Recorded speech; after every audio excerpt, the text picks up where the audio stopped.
Hello, everyone, and I want to welcome you to another episode of the Better The Pond Pondcast, where we talk to amazing people doing incredible things that lead the charge of generosity. My name is Warren Berry, and I'm your host and the founder of Instinctive Solutions, where we believe that everyone is an odd duck, but that's what makes them awesome. Now, today our guest is Gair Maxwell. Now, Gair is an international speaker and author of the book Nuts, Bolts, and a Few Loose Screws. He was the Tech Canada Speaker of the Year and is now presently writing his second book, Big Little Legends, where he talks about how everyday leaders build irresistible brands. Now, Gair was once legendary in the broadcasting field, and in one day, everything changed.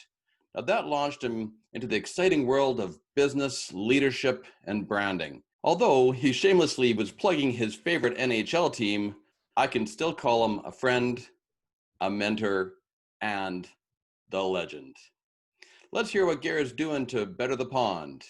Please welcome Gair Maxwell. Gair Maxwell, I want to thank you so much for being my guest on the Better the Pond Pondcast. It is so great to have you. I am honored, my friend. Well, it's great to be here, Warren, and so timely, since the best ponds in the world, if you really stop and think about it, the best ponds in the world in the month of August are frozen. Thank goodness the National Hockey League is back, that we can actually watch some playoff hockey. Don't you think? Doesn't everyone watching this across Canada and throughout the world agree the best ponds are frozen right now? The best ponds are frozen, and yeah, we're getting back into hockey. Like, I am ecstatic for one. A bit. Yeah, and all kidding aside, Warren, I do think it's symbolic in many respects, especially for Canadians, but I think it's symbolic for anyone that, hey, at least this is a little bit of normalcy, to flop on the couch and watch something other than reruns or Netflix or to see the competitive spirit alive again. So I do believe that the return of the Stanley Cup playoffs, I think, helps move us forward, even if you're not a hockey fan.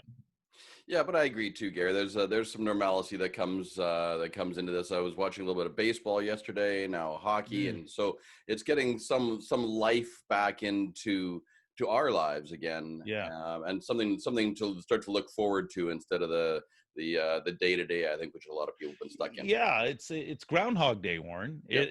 Over and over and over again. But I must say, since COVID-19 hit, I think that it's because we all know where we were when basically the sky fell in back in March, right? And we know the massive amount of economic upheaval, social upheaval, things have happened.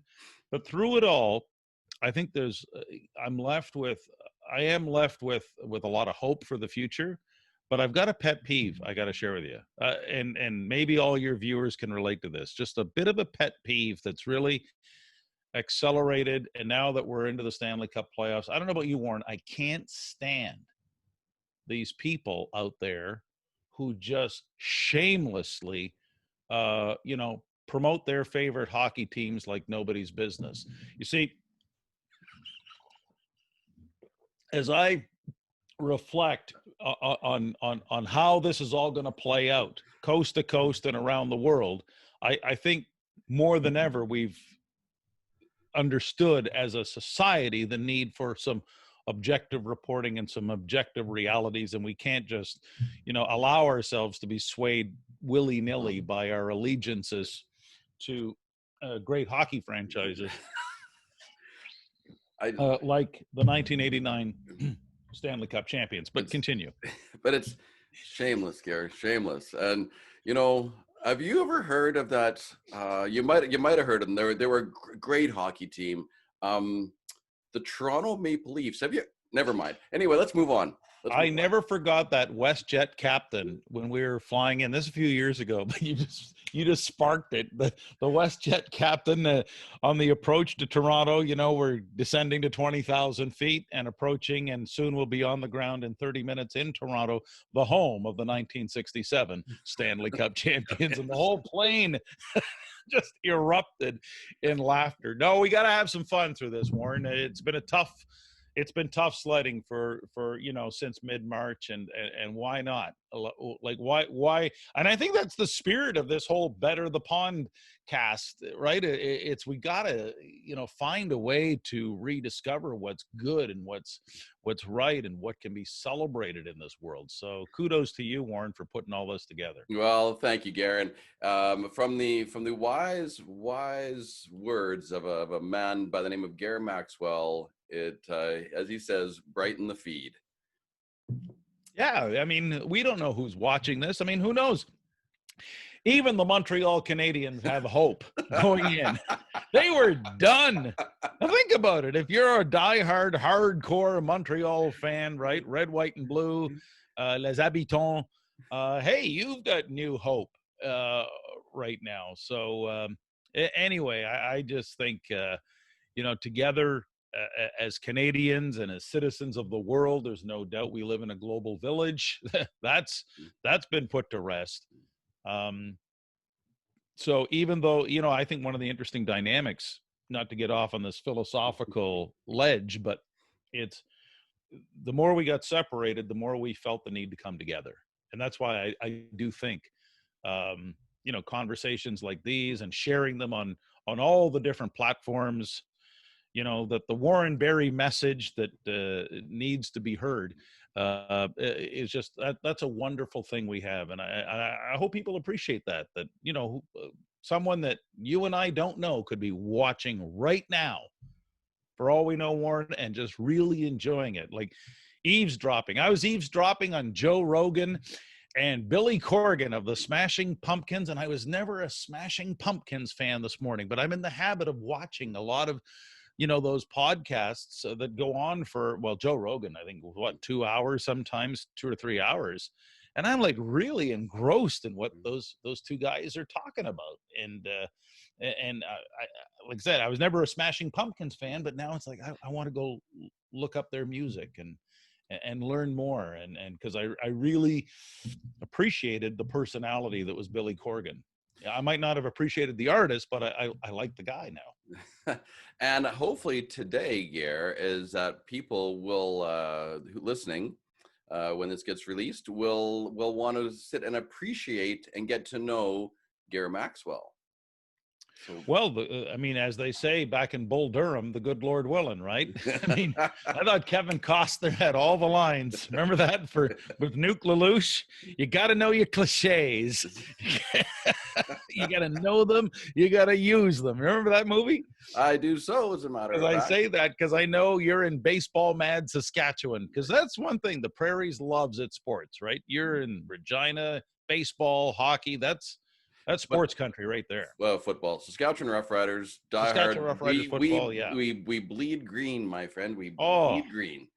Yeah, you're almost like what, a town councilor in Riderville, aren't you? Well, I don't have actually the name badge, but behind the scenes, definitely. Yeah, that's for sure.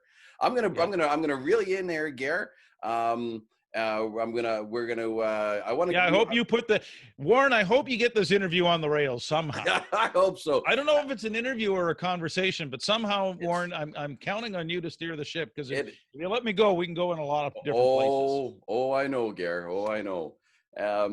But I wanted to sort of put a little history behind this, and we met 3 years ago through 3 or 4 years ago, through Tech Canada.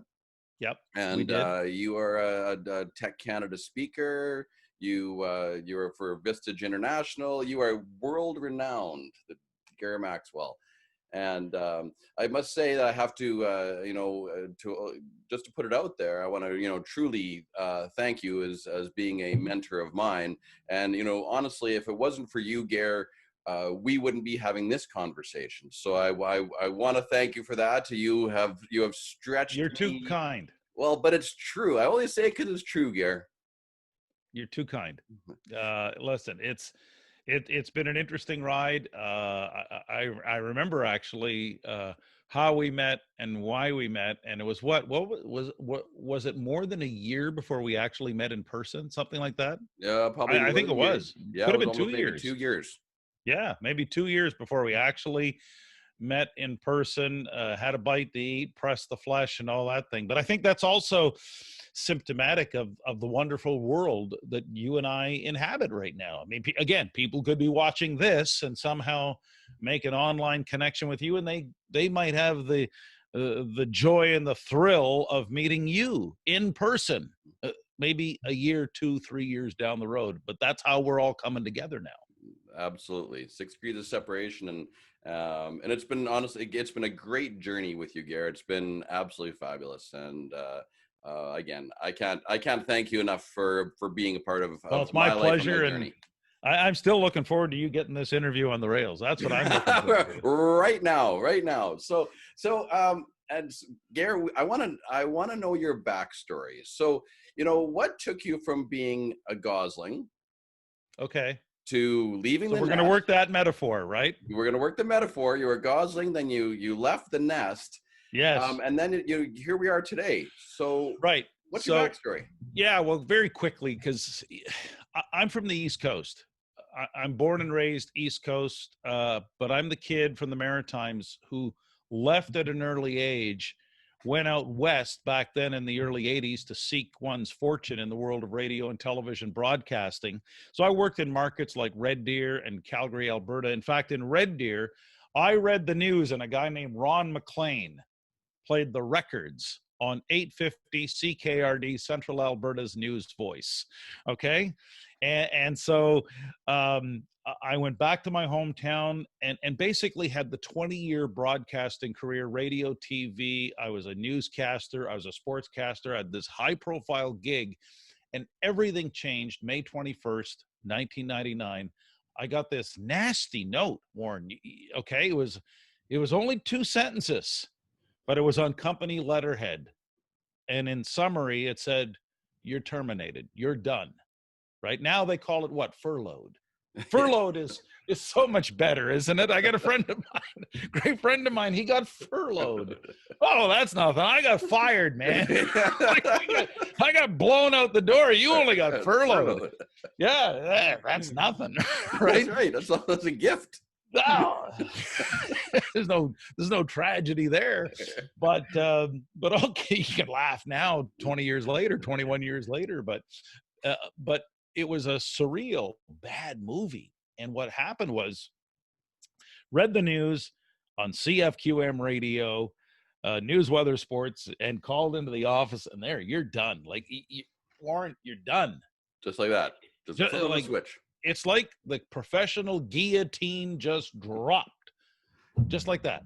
And so you're in the parking lot within 20 minutes with a box of all your stuff from your desk. And it's very bewildering. And so within a week, I'm at the unemployment office. Like, there I am. I'm at the unemployment office, and I'm broke, busted. Oh, no severance. No severance. Trying to get benefits. Okay. Thoroughly humiliated. And then go home later that day, and there's the dismissal story right on the front page of the only paper in the 2-station town. So I always explain to folks, it's the double hit. It's you lost your income, but you also lost your complete identity as a human. Mm-hmm. Okay.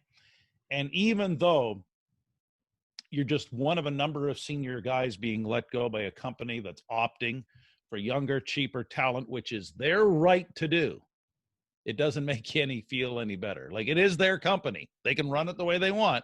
But hey, you're not thinking that when all this is happening to you. So I share that in that spirit of, that's the classic rock bottom story, which is, again, why are we here today? Why am I, enjoying the career and all the great things and meeting, great pondcasters?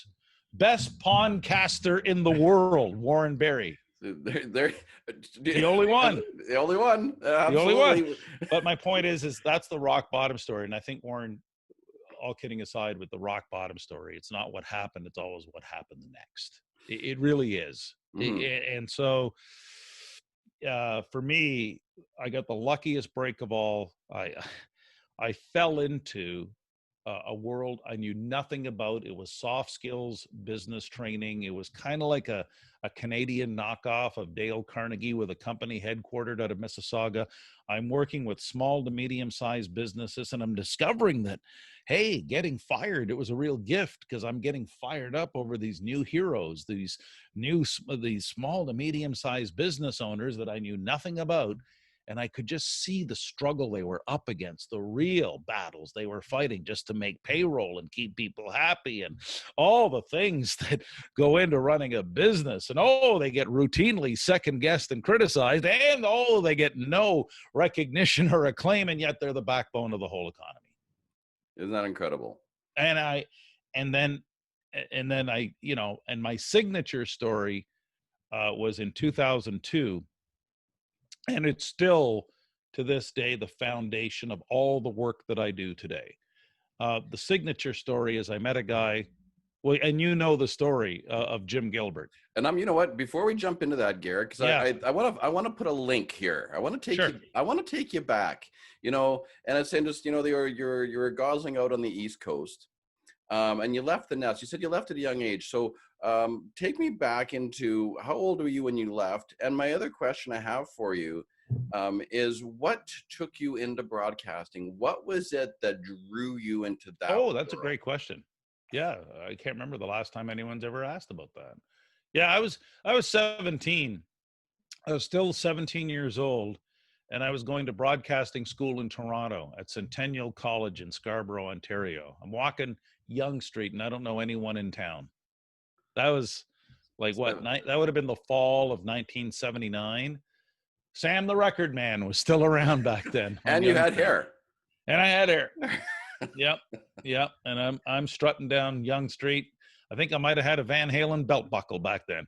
Who knows? But my point is that I left for and then I went back home because I got a job at a very small station in Sussex, New Brunswick, and then headed out west. That seemed to be where the opportunities were. So I was landing in Red Deer as a 20-year-old, and then Calgary. I was 21, 22 years old. I was pretty young. Yeah.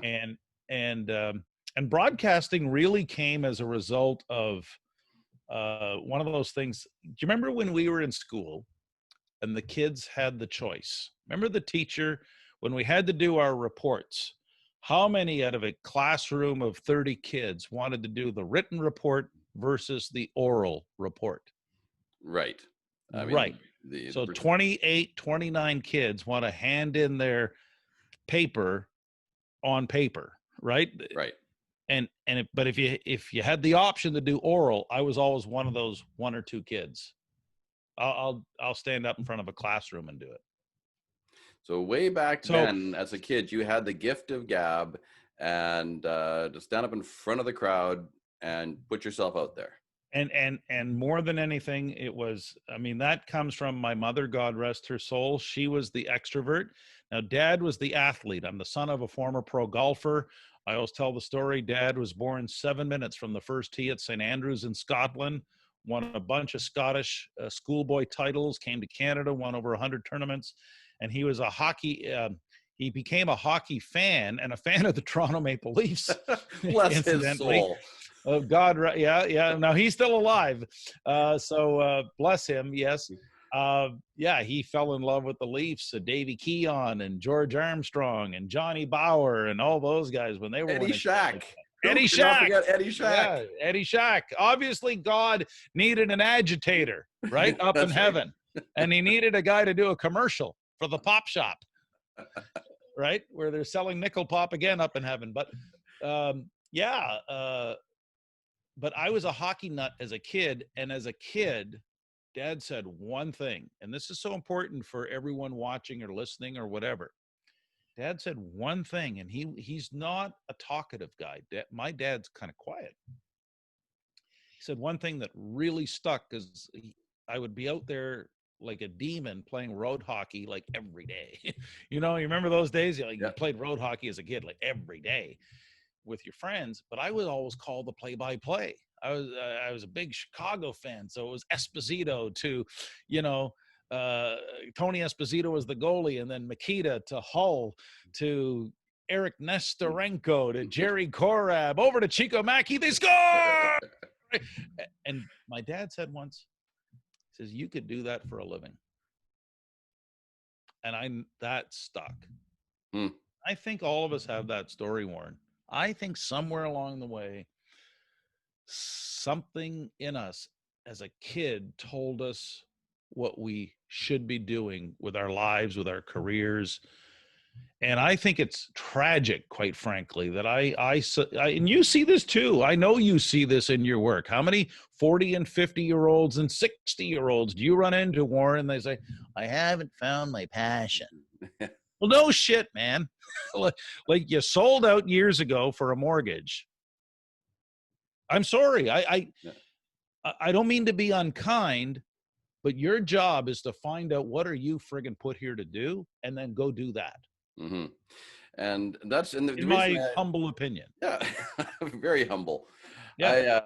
No, but there was a reason I asked you that question, Gair, because that I see that when people are successful and passionate about the work that they do, when you go back to when they were young, you can see that play out. And it was either somebody said something to them, or something clicked, or there was that spark, and it was up to that individual to actually keep that spark alive, right? Keep burning the fire. Or did they let it go out?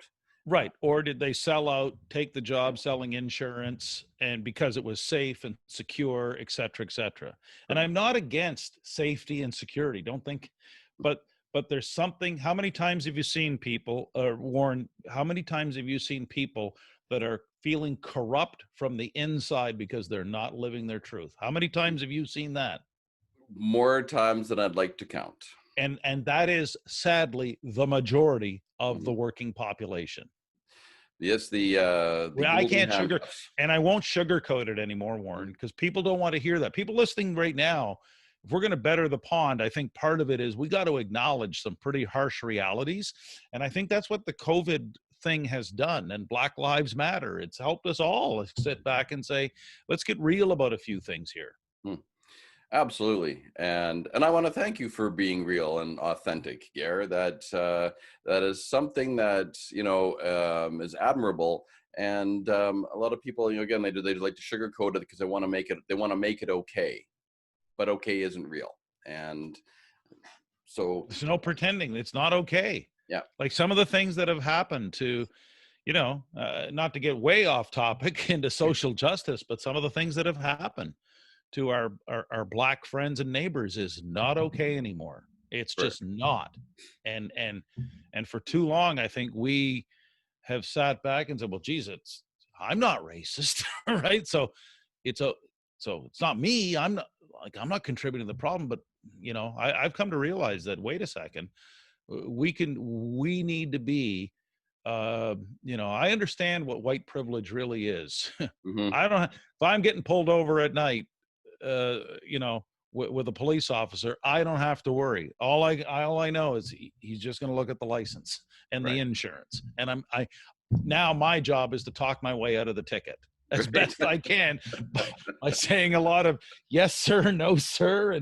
And how can I help you, sir? And I'm sorry, I think, I got to come up with the most creative. I think the Bachman Turner overdrive was just a little too loud, and that, put the pedal to the metal.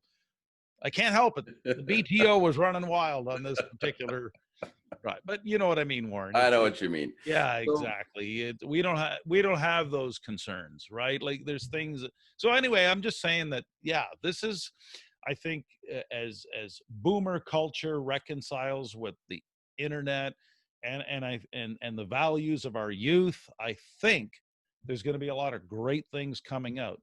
Just like the 60s. In the late 60s, we had the civil rights movement. Well, between this pandemic and Black Lives Matter, I think there's going to be a lot of changes for the good, for the greater good. I think the world's going to be a better place. I believe that. We're gonna better the pond, Gair. We're going to better the pond with the world's greatest pondcaster. Well, think about it. When you're the only podcaster out there legitimately legitimately, let's give you credit, Warren. I know you're a humble guy yourself, and you don't want too many pats on your ruffled feathers, but that's the point. There is no other podcaster out there, so you must be the best in the world. Well, who's going to argue? Who would? So I'm going to pull you back on track again, Gair, and boy, I tell you, I got to tighten the rope here a little bit. Oof. So, Gair, I believe that we're all odd ducks. We're all misfits. Sure. And I want you to tell me about a time when you didn't fit in, either positive or negative. Yeah. So, what did you do differently to stand out? What made you you? And, Gair, I want the details. That's a great question. And when I reflect on it, I think my answer is probably going to be very different from everyone else. Because just from the spelling of my first name, I never fit in. Ever. And I hated it as a kid. Gair. So the supply teacher would continually mispronounce the name. You're filling out forms and they would always screw it up and miss. And so you feel as a kid, well, what do you want as a kid? You desperately want to fit in and be like everybody else, right? However, just with your name, right from the get-go, the introduction, it never, like, okay. And so I never realized for the longest time what a gift it was to have the name and the spelling that was so different. It's actually my dad's middle name, so it's Gaelic in origin. And then it wasn't until my early 40s, when I realized as I got into the business world, how I had to, and here's maybe something people can actually, as I think about it, I had to make it not about me anymore. Forget my own insecurities, which we all have, my own issues, which we all have, because I think this is the essence of your question. How about I become more helpful? And in the spirit of helpfulness, because people don't hear that name. They're not being rude. They're not being ignorant when they say, well, that's really different. No, right? They're not, they've never heard it. So right. I said, it's Gair. And then I realized I could use a little bit of, hey, you're on the air with Gair, who used to have hair. Once worked with Ric Flair, and that puts the other person at ease, and now it's not about me. Does that make sense, Warren? That does make sense. Yeah, and I think anything about our, and I'm trying to answer the spirit of the question, I think anything about our misfittedness or our odd duckness, whatever, I know you've got a deep background in psychometrics and behavioral science, whatever that is, which I don't know. I think when we make it less about us and instead just try and figure out ways to be helpful, I think maybe that's something worth thinking about, reflecting on. Yeah, absolutely. And, and again, and I've said that I believe that we're all odd ducks, and I really believe that what makes us awesome. And not from an egotistical standpoint, right, but it is our way of providing service to others. And it's that unique spin that we have that you just never know how you can spin off onto somebody else. And I mean, we've had some great conversations, and there's things that, you come at it from your approach that's different than mine. And instead of trying to push away and saying you're wrong, you learn to appreciate it as a gift. And I think that we all have that. And it's so interesting, just like in your story, is that as a kid, you took it as being, you wanted to fit in, but it was like, well, my name was always spelled wrong. And it became something that was almost a burden and over time you looked at it and reframed it as a gift.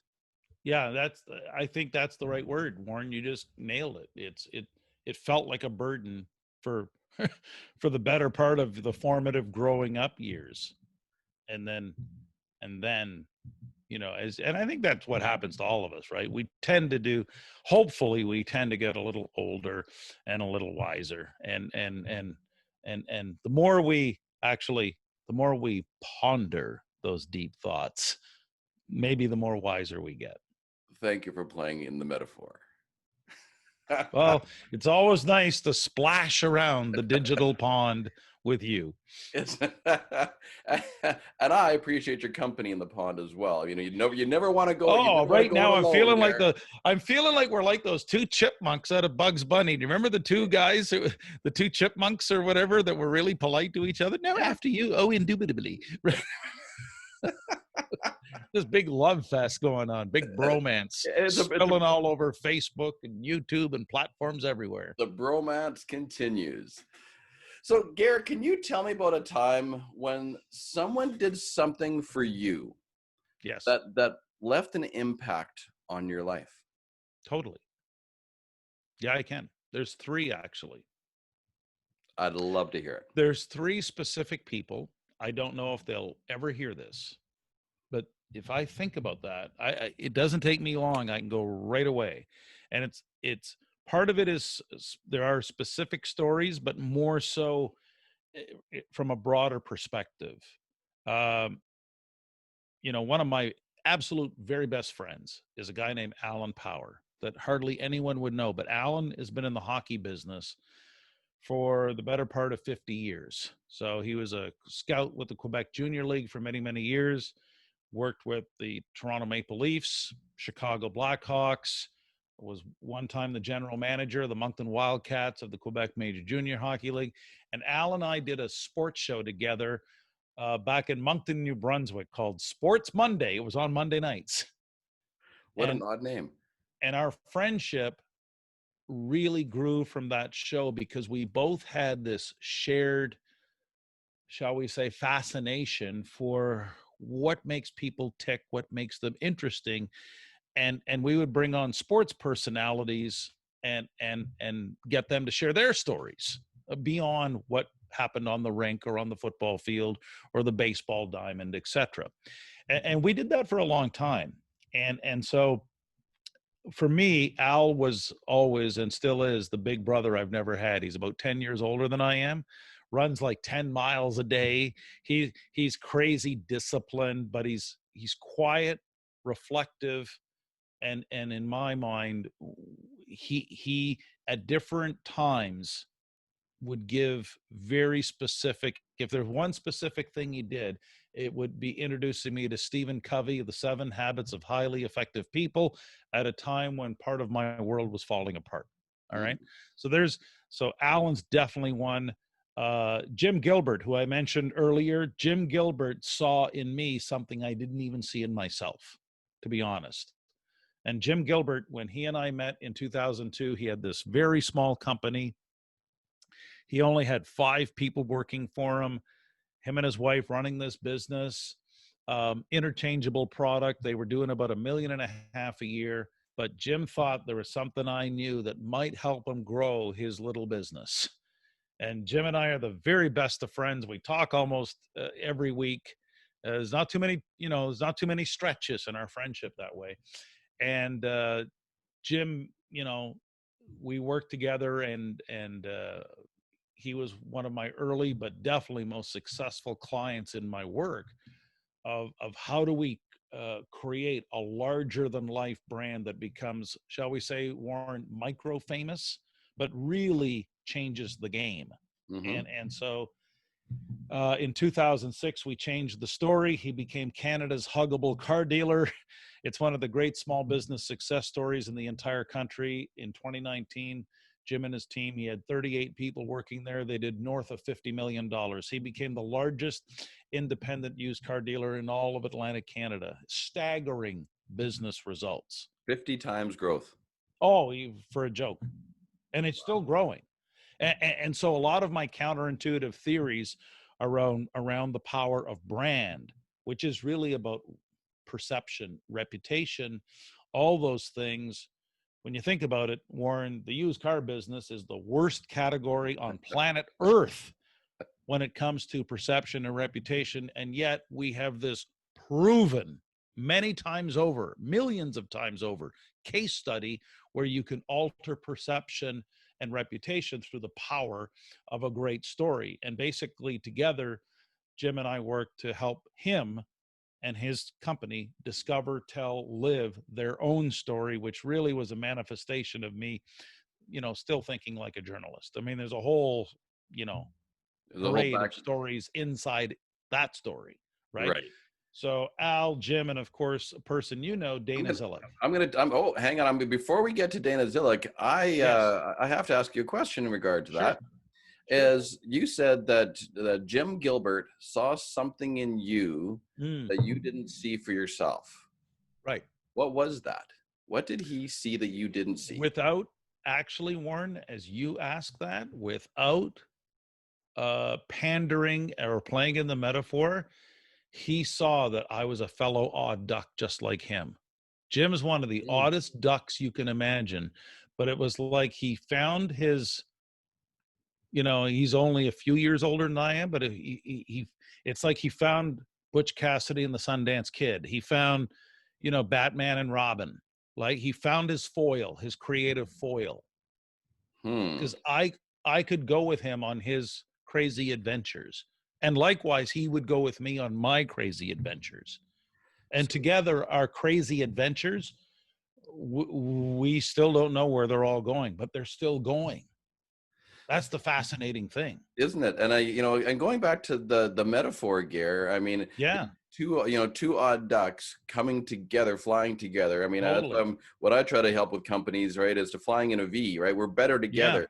And isn't that interesting that the two odd ducks apart, kind of, struggling, yet when you came together, you created Oh, magic. no, there is, Warren, truer words were never spoken. And if Jim's watching this, which I hope he does, tag him in on the show, whatever you got to do. Like that's the truth. Is when it get right down to the core of it. When we launched Canada's Huggable Car Dealer with radio ads in September of 2006, the radio audience in Fredericton, New Brunswick didn't know what was happening.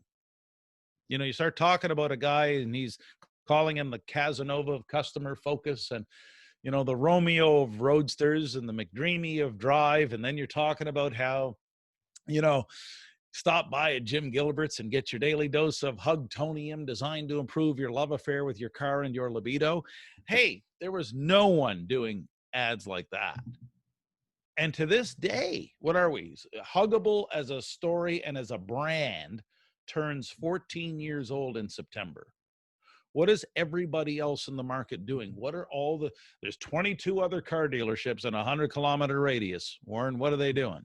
They're still talking the same old, car language like everybody else is talking about. Better quality, better selection, better service, better value, better prices. It's not about the And yet, four wheels and a piece of tin. it's exactly, that's what Jim always felt. It had to be more than four wheels and a piece of tin. Mm. Nike's always felt the same way. It's got to be more than just the shoes. Shoes are shoes. Cars are cars. And so with Jim Gilbert, I was able to successfully test a lot of crazy theories to see how they would actually work in terms of actual market results, not theoretical academia, but instead, this is how we can positively influence human buying behavior in our favor. And I came at it with a blank slate because I knew nothing about things like business or marketing. I just looked at it through the lens of, well, people, I think, like stories, and they will always like story. Imagine But, that, Warren. But that's interesting, Gary, because, and I'm going to keep coming back to this, because it's the point of a lot of this, the podcast is that it was sort of this isn't a word, but I'm making it up. It's like your odd duckness, right? Yeah, Of not fitting in the societal norm, of not fitting into, this right. is what we do, this is the box, this is the rules, Yeah. right? It I was, don't care about exactly, Warren. I could care less about like traditional marketing rules. I honestly don't care. I know the rules, but as soon as I know the rules, then I'm the guy that says, go beyond the rules. I think Eddie Van Halen once said it, about how you got to understand the rules in order to know how to break them. And who knows a few things about breaking a few rules and maybe the odd guitar than Eddie Van Halen. and Gair Maxwell, but you never. Well, thank you for putting me in that company. You are in But that my point category. is that too many people are just dogmatic in following the dogma, and you don't have to. And especially now, look at us. we're doing all these things and talking about these things in a way that 20th century media would never have allowed us to do. Do you know, you're in Regina, Saskatchewan? Was it what? Let me see, 62 CKCK? Isn't that the 620? 620 CKCK. How much would CKCK on the 620 on the AM dial have charged us to be on this show, to use their airwaves to get this story out in the 20th century? Warren, you'd have been doing a lot of therapy sessions to pay for this ad right now, wouldn't you? Well, no, that's the truth. That is the truth. So I want to let's we can do this for free. I'll tell you that for free. So let's pull you back on track. I want to hear. I've been waiting for you. I've been sitting here waiting for you, Warren, all through the interview to get this thing on the rails and on track. So I want to hear about Dana Zillick. You were leading Dana Zillick, September 2009. We met then, and without getting into all the personal details, Dana Zillick entered into my world, and her gift is how can I say this? Because we're partners in business, life, and crime. But what Dana Zillick did for me was, because she had no business experience that way. She came from a world of nonprofit. I like to introduce us as, hey, we're both second time arounders, if you know what I mean. But Dana basically saw something almost like this lump of clay, and with her coaching and influence, it really started to polish things. She saw something raw, because we met. I was delivering a small business presentation in Moncton, New Brunswick, and she happened to be in the back of the room that day, and that's the day we met. But the intriguing part was when she talked about this book, and as we developed our friendship, she talked about this book, and I'm thinking, what's the significance of this book? And she's talking to me about this book, Warren, and 3 or 4 conversations, she's still asking me, did you read the book? And I'm thinking, at the time, I'm thinking, well, geez, if it was really a significant book, I would have already heard about it. I was so wrapped up in my own ego, as we all do from time to time, right? Mm-hmm. We say we're open to learning, but not really. We just say that to put that out there, right? To put this out there on the internet. Yes, I'm a very open to learning person. No, bullshit. We are not. we cling to our own beliefs. And so she's about this book. And then finally one day, I was working on a blog. I was at the chapters location where there was a Starbucks, and it was inside one of those chapter stores. And I went over and I finally picked it up. Well, first I Googled it and researched, who is this guy? Who's this author? And what's this book? And I couldn't believe what I picked up. And it was in the it wasn't nonfiction, which I usually read. Like, I read a lot of nonfiction. I read the business books and the biographies, and I'm a big fan of history. But there I was standing in the fiction section, and I picked up The Alchemist by Paulo Coelho. Yes. And Paulo Coelho and The Alchemist really had a pretty profound impact on yours truly. I've read that probably a dozen times or more since. I can pinpoint the moment when I'm, at my home, going cover to cover through The Alchemist. And so to really understand, I always call it, that's Dana's book. That's her recommendation. I've recommended the book many times over to many different people, but I hope even today, if someone's listening or watching, that in my view, that's kind of like Dana's book. Because if I've read it a dozen or more times, I'm sure she's read it like 100 or more times. And it's one of those great novels, pieces of fiction as a work of art that has stood the test of time, still more relevant today than ever. And so I don't want to shortchange in this conversation anyone else from discovering The Alchemist, but also going back and revisiting it like you would discover it again for the very first time. Yeah, absolutely. So I have to ask you this question, Gair. Because Dana talked about the book, Yes. did Dana see something in you that you also didn't see, and therefore made that recommendation? That's a great question. I think for the most part, yes. I think that's one of the gifts she brings, is that she can see kind of like what the finished product should look like as a person. Mm-hmm. She very, very quietly under the radar coaches a number of people, and she doesn't want to be front and center so much as just respected for the gifts that she brings, and she, in my mind, she's she's a treasure. I can't say enough good things about all the different quiet, subtle ways, because it's like anything.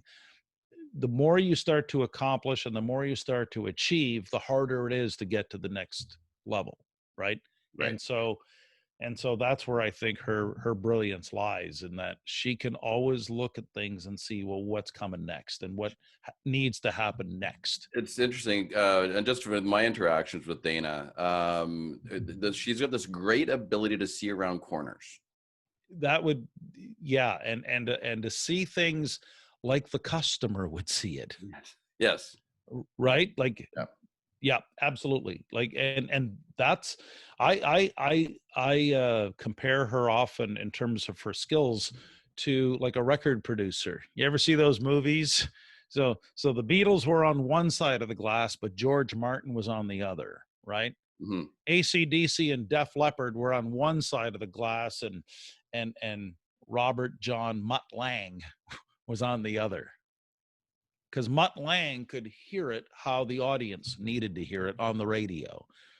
Same with U2, right? Bono and The Edge and Larry Mullen Jr., Adam Clayton are on one side of the glass, and there's Brian Eno and Danielle Lanois trying to, figure out what's the sonic scape supposed to sound like. Because the musicians can write the songs, but they can't pick it. They don't have the audience ears. Right. Yeah. And that's, again, it's seeing what's good, what's needed for the future. It's looking around corners. Right. It's coming at it from that other perspective, which is a real incredible talent. And I think that Dana Zillick is also an odd duck in her own way. Very much so. Because of that. So Gair, especially with her latest fascination, which is, oh, he just bit. Does everyone hear or see how the goose just bit on that one? I thought geese waddled away from temptation, but this goose bit. There was like grass, like right in front of you. Like, it was juicy. Warren, there. Like, it's 2 words. Okay, 2 words that really, and you as a Canadian from the prairies, what Dana Zillick has discovered in the last, it's been game changing in terms of her odd duckness. It's gone up, because just in the last, I can report with authority, I would say this is about 3 weeks old, so it's pretty new. Mm-hmm. She's discovered there's only 2 kinds of music: country and western. Country and western. You got it. Suddenly, the girl who loved Bon Jovi and U2 and Alanis Morissette and I can go on and on and on, Aerosmith and on, suddenly is into the chicks, Garth Brooks and Brooks and Dunn. Yeah, so she's expanding her horizons. Oh, I think there could be cowboy boots just around the corner. There might be some boots underneath the bed, Gair. Exactly. Yeah. Exactly. It's all about 3 chords and the truth. That's right there. There you go. So that's wonderful. And she's a wonderful, she is a wonderful human being. That is undeniable. So Gair, tell me about, what are you doing presently to better the pond? And I want to know, again, what are you doing to better the pond? And the question after that is, why are you doing it? Why does it matter? Yeah, that's I think I think that's such an interesting question, because I think it speaks to on multiple levels. So Mhm. I know professionally what I do to better the pond, right? I know that. And we have, we've been blessed and so privileged to work with so many clients right across North America, different parts of the world, who really want to tap into and discover, tell, and live their own story, build a brand that hopefully someday becomes irresistible. But I look at that as, okay, great, but they're paying us to do that, right? Because your question about, but I do believe that part of our mission, if we help build better brands and better companies with great people, we've made the world a better place. So I feel very good that and secure that professionally we're doing everything we can within our means and at our disposal to do exactly that. But I think your question speaks to, well, what do you do away from the business? Like, what do you do as an individual? And when I think about it, I think my way of bettering the pond is not the way most people would do it, to be honest. And I'm look, and I'm all for all the activities that people do in terms of raising money for worthy causes. Like, I still think Terry Fox is the greatest Canadian who ever lived. But I, for how I work, and I think maybe it has to do, Warren, with being, I was such a public person so early in life that Mhm. there's a part of me that really wants privacy. And I don't want anyone to know. In fact, I feel very uncomfortable talking about it here. But if you're asking, I'm asking. as the chief interrogator, right, kind of in your best Dan Rather, Mike Wallace, 60 Minutes investigative style, no, like, I think what I do to better the pond is I very quietly open doors for others that I think have a gift that needs to be shared. So without getting too deep into it, I notice people. I see that they've got something. I can think of one individual. Okay, just yesterday, someone reached back and it was like, wow, something really. In other words, um, I'll find someone, come across someone. I think they've really got something that others need to know about or hear. I will take it upon myself to make a phone call, and that door will open. That window of opportunity will open, and then that sparks another journey for someone else. I'm really I don't know, Warren. I just, like I say, you caught me feeling a little like I don't want to talk too much about it, because what I feel the best way I better the pond is to do it very quietly and very underwater. true. But I think, Garrett, and again, because it's not, it doesn't come from ego. I appreciate your honesty and being a bit vulnerable there. But I'm glad that you said that, because from my experience with you, right, you did that exact same thing for me. I phoned you out of the blue for 3-4 years ago, right? Yeah. I'm just getting Yeah. into tech Canada. I don't, I'm wet behind the ears. I don't know what I'm doing, right? and Yeah. and all of a sudden, like, hey, well, why don't we do this? And I can help you with that, and and you got me into connections to the Vistage world. I mean, all those things, and through our relationship and our friendship, that's what you did for me. And I see you doing that for others, and you have definitely bettered my pond. My life changed because of you. You left a dent in my life, because of who you are. And so I'm glad you brought that up. And yeah, on the other business side, that's great, and we're doing business, we're helping companies, Sure. that's great. But on a one-to-one level, right, you're having an impact on other people's lives by just opening doors. Right. And with respect, Warren, that's where, and again, it is a little uncomfortable. It's one of those things where I'm not going to go scream that on Facebook or on. So I just want it to be tucked away, quiet, and I'd rather do it just one on one with when I see someone like you that I think has got a great skill, not just a skill, but a gift and and something sincere.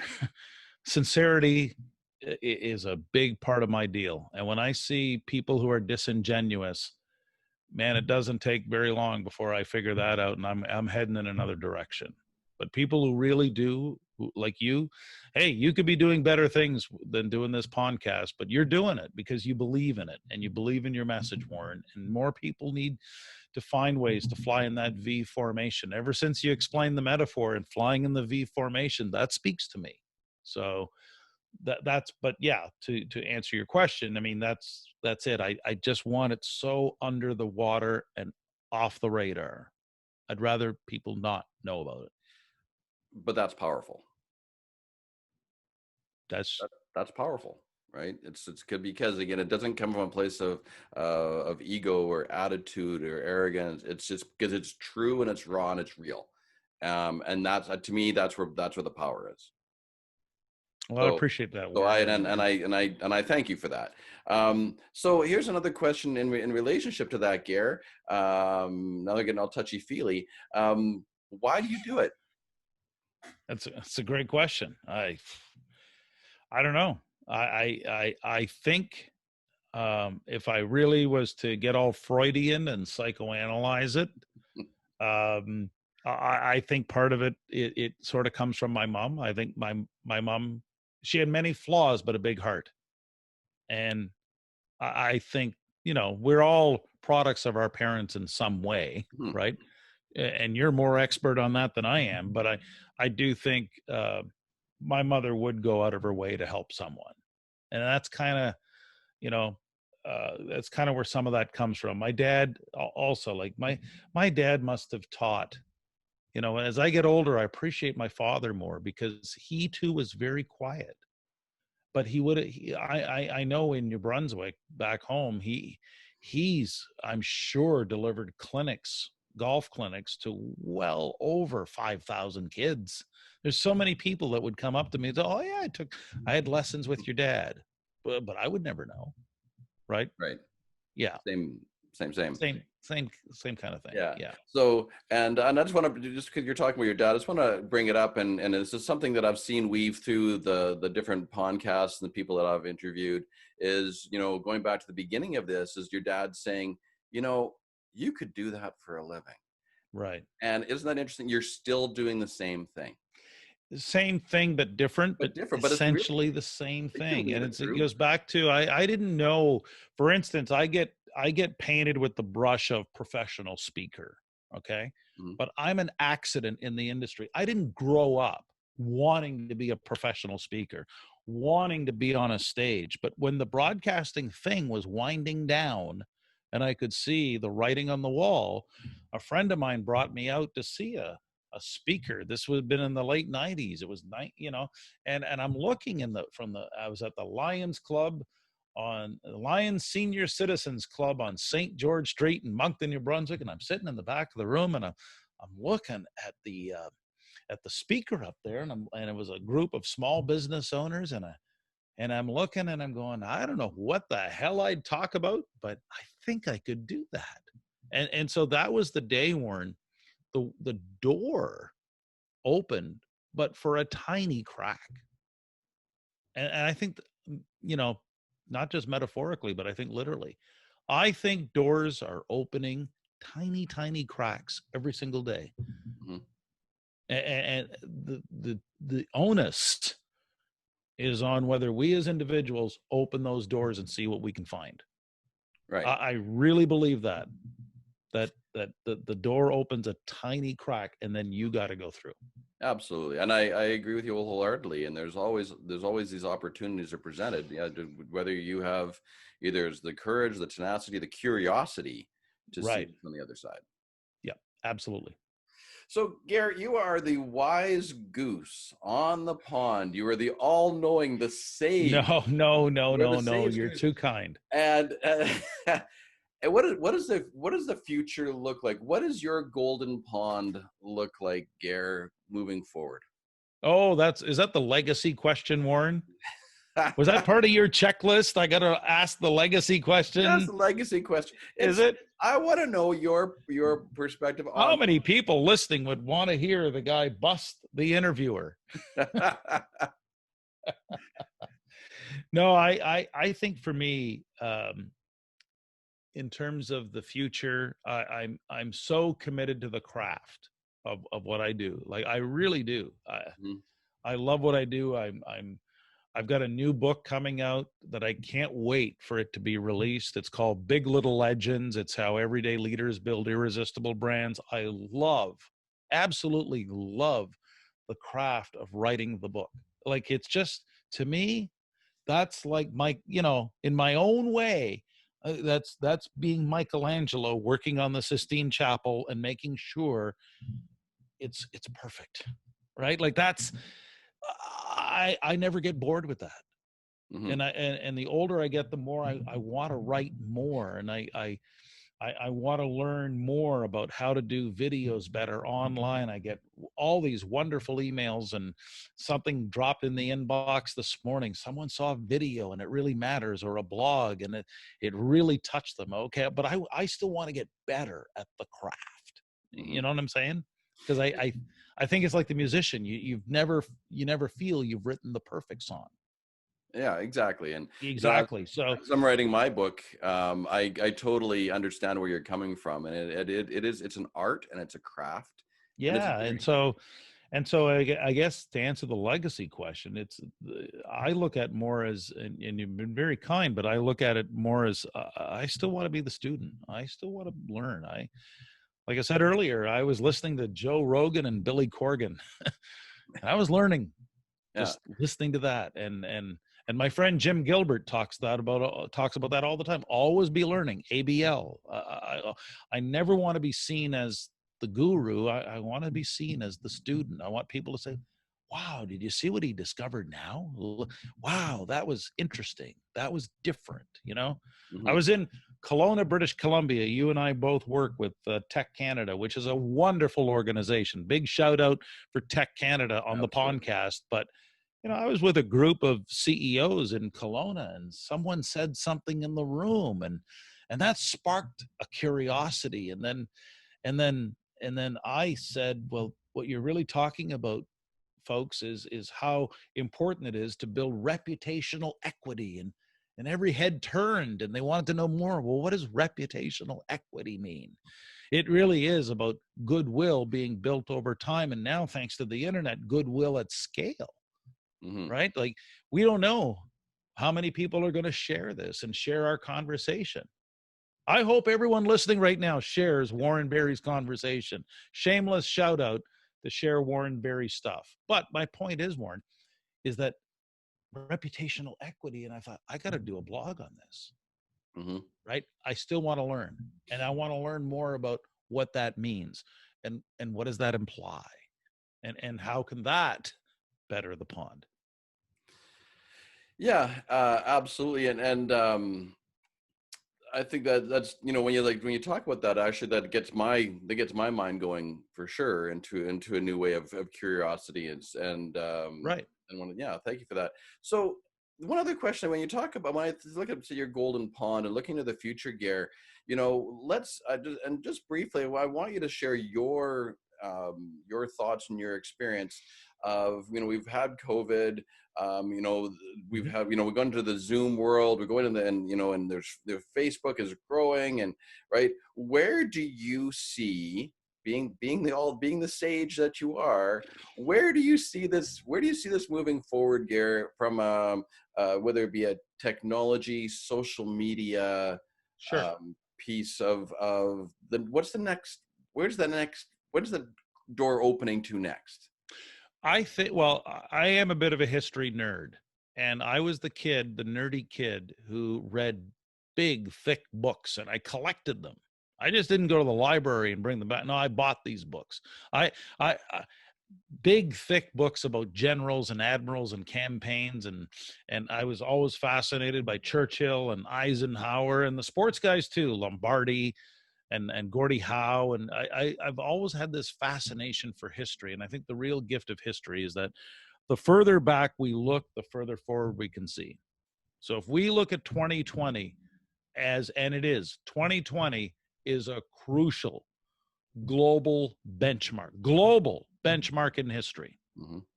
I don't think enough people are appreciating that. This is bigger than World War II. Well, World War II was a pretty big deal.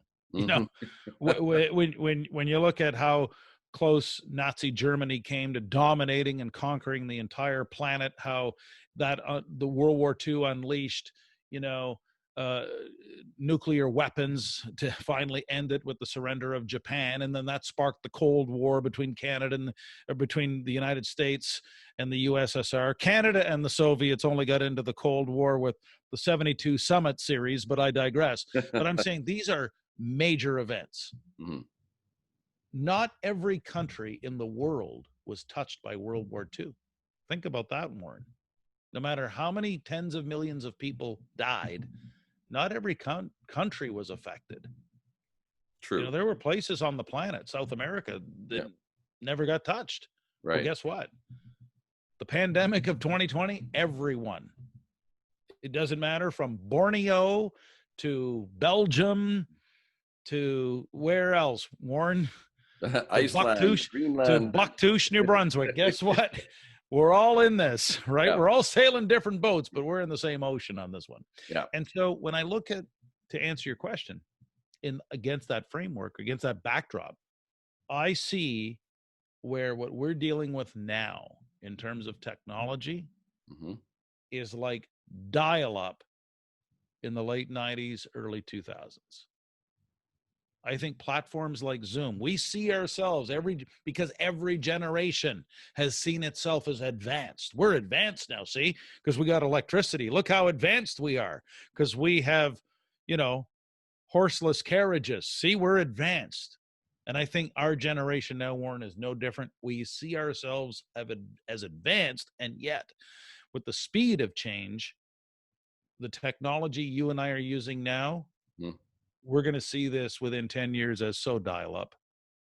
This is so primitive. This is so like, come on, Zoom. That's what were you guys using Zoom? That's how you did it. Remember back in the day? Like, really? Like the rotary phone? Really? So if right? Like honestly, Warren, but you don't need to be a rocket scientist to figure that out. You know?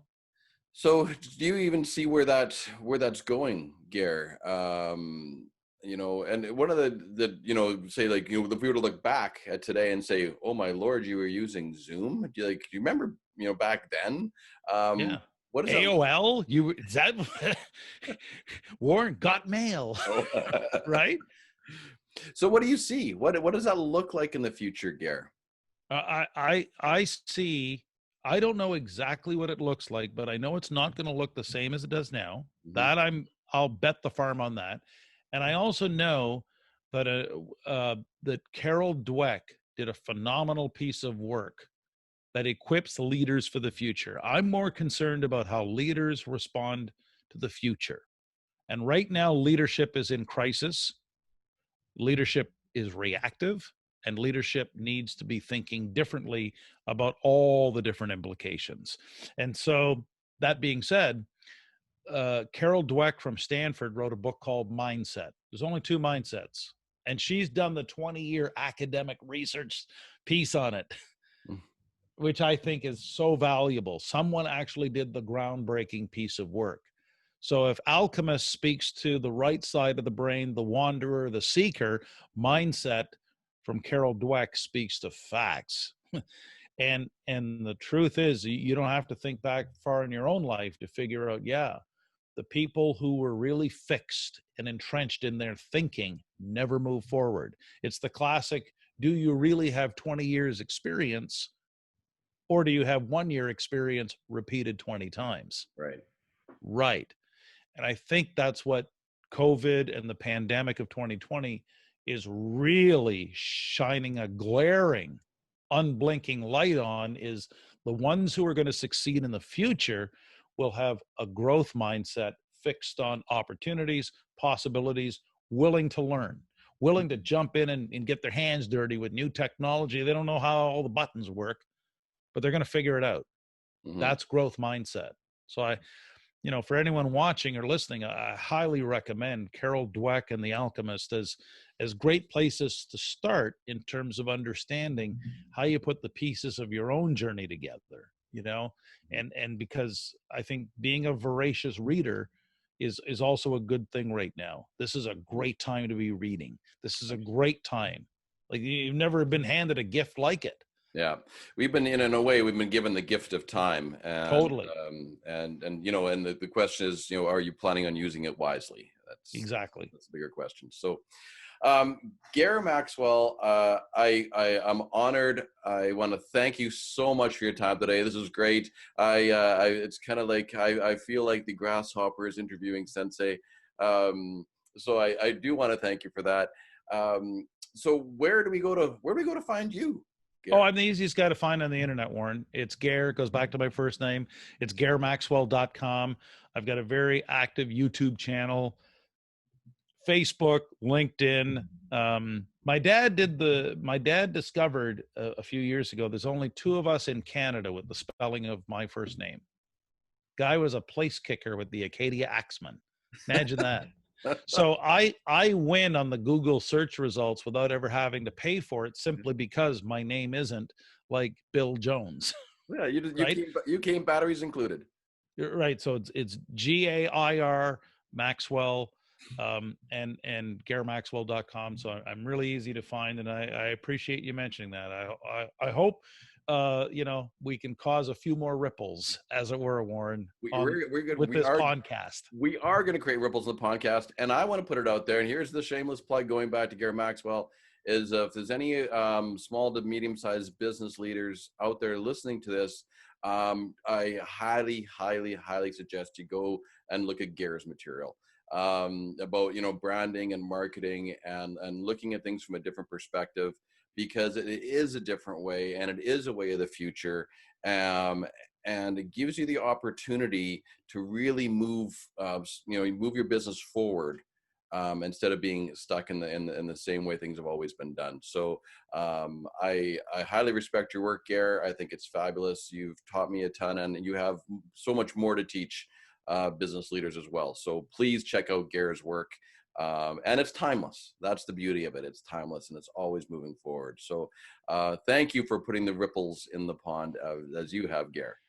Well, right back at you, Warren. Let me skip a few stones across that pond, and all the way from London, Ontario, to the suburbs of Regina, Saskatchewan. And thank you. I just love it that you've jumped in, and hopefully this podcast really does grow in popularity. World's greatest podcast. No one's taken the title away from Warren Barry on this one. That's right. So there you have it, folks. It was a great time with Gair Maxwell here today. So this is Warren Barry. I'm flocking off we're going to go beyond the pond to better the pond, because we're better together. Thank you, Gair. Thank you, Warren.